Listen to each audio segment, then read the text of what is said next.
როგორ ვებრძოლოთ უძილობას?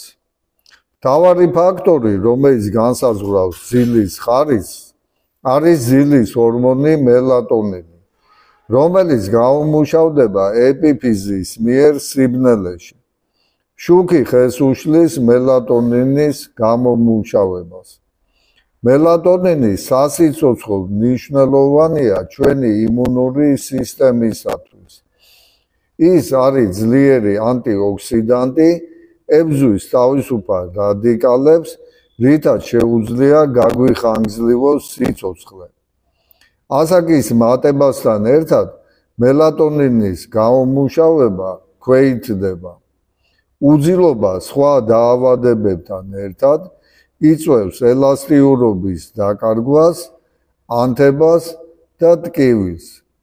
მელატონინის სრულად გამომუშავებისთვის საჭიროა დავიძინოთ შებინდებისას დაახლოებით საღამოს 10-11 საათისთვის.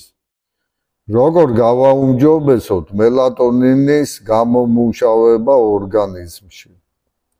პირველ რიგში გამოვთოთ ყველა მოწყობილობა, რომელიც ანათებს.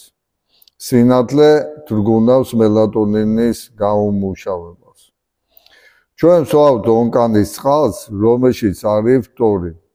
ფტორი კიდე ხელს უშლის მელატონინის გამომუშავებას და ჯობია დააყენოთ წყლის ფილტრი.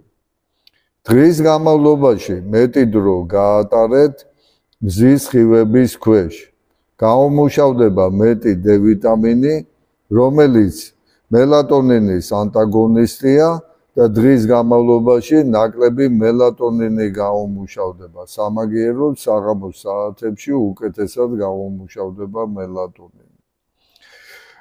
ტელევიზორის, კომპიუტერის და მობილურის ეკრანებს აქვთ ცისფერი გამოსხივება, რომელიც ასევე ხელს უშლის მელატონინის გამომუშავებას. შეგიძლიათ შეიძინოთ სპეციალური სათვალეები, რომელიც ახშობს აი ამ ცისფერ გამოსხივებას, ან კომპიუტერზე დააყენოთ ღამის რეჟიმი. სტრესიც ასევე ბლოკავს მელატონინის გამომუშავებას, იმიტომ რომ სტრესის დროს გამოიყოფა კორტიზოლი, რომელიც ასევე მელატონინის ანტაგონისტია. კოფეინი და ალკოჰოლიც ბლოკავს მელატონინის გამომუშავებას. მელატონინი უკეთესად გამომუშავდება, როგორც იცით, სიბნელეში და ასევე თუ არის სიგრილე საძინებელში. ამიტომ ეცადეთ, რომ ტემპერატურა იყოს ოდნავ დაბალი საძინებელში, როდესაც წვევით დასაძინებლად. და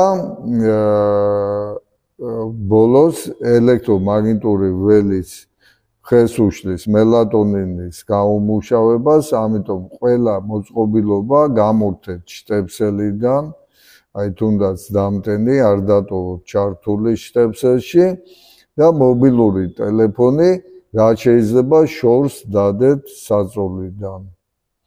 დროებით